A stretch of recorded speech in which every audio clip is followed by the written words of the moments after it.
Genre: expository text. Time for kids. Rediscovering our Spanish beginnings. Essential question: how can learning about the past help you understand the present?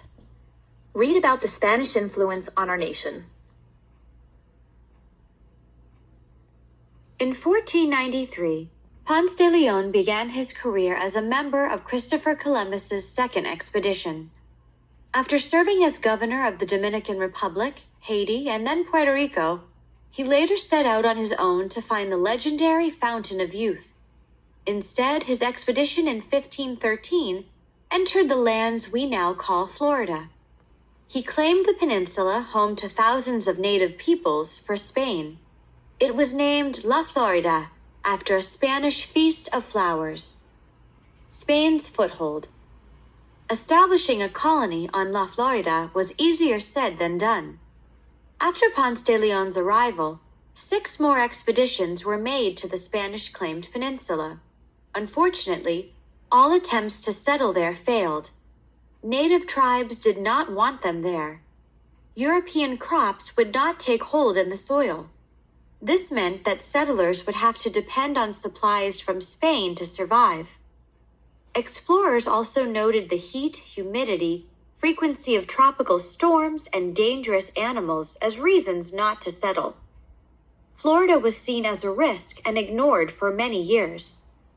Then in 1564, France successfully established Fort Caroline 35 miles north of where Ponce de Leon had landed.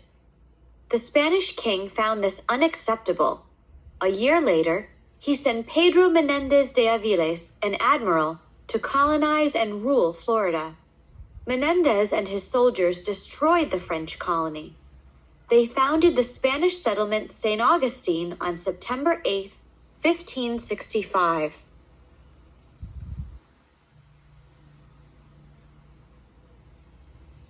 St. Augustine became the main northern outpost of the Spanish Empire. It was also the center for Spanish missions in the region.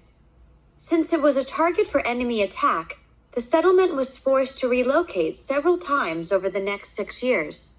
The native people, known as Timucuans, did not welcome Spanish rule. They defended their homes and resisted the Spanish occupation.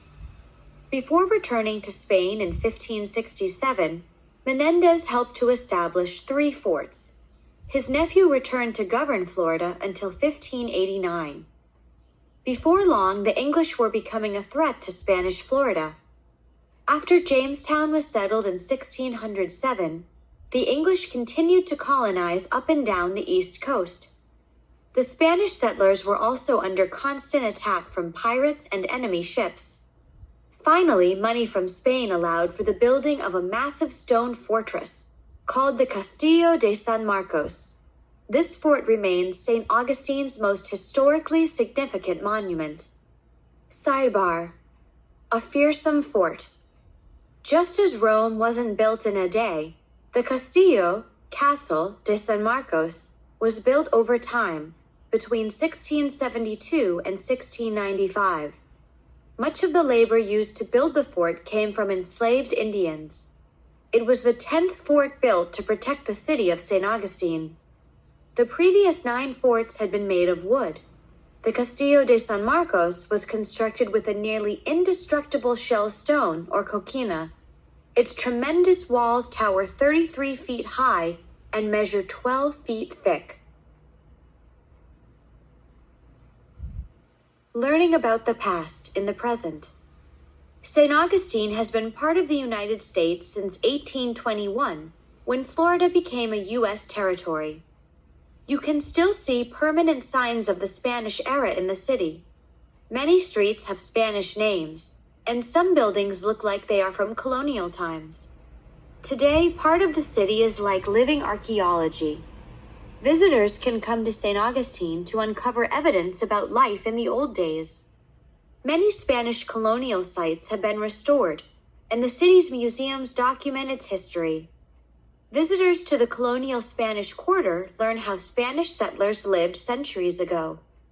Much of the information is based on what archaeologists have uncovered, including buttons, beads, dishes, and tools. More than 1 million artifacts had been uncovered since the 1930s. Sidebar: what's in a name? Do you speak Spanish? You may without even knowing it. Over hundreds of years, many Spanish words have entered the English language. In the U.S., many place names come from the Spanish language, including California, Nevada, and Los Angeles. Other words that come to us from the Spanish settlers include burrito, cafeteria, canyon, fiesta, mosquito, patio, plaza, rodeo, and tango.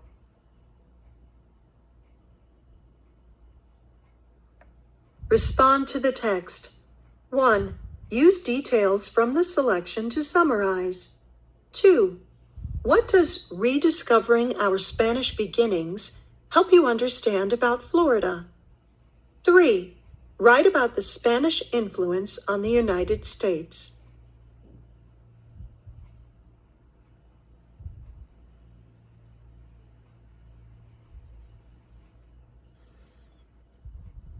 Rediscovering Our Spanish Beginnings.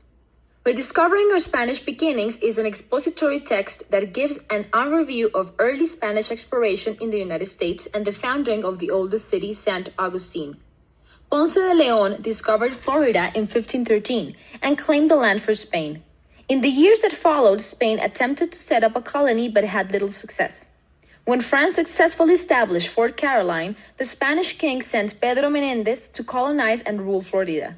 He founded St. Augustine in 1565. Between 1672 and 1695, a massive stone fortress called Castillo de San Marcos was built to protect the city of St. Augustine. This fort has much historical significance to our country's beginnings.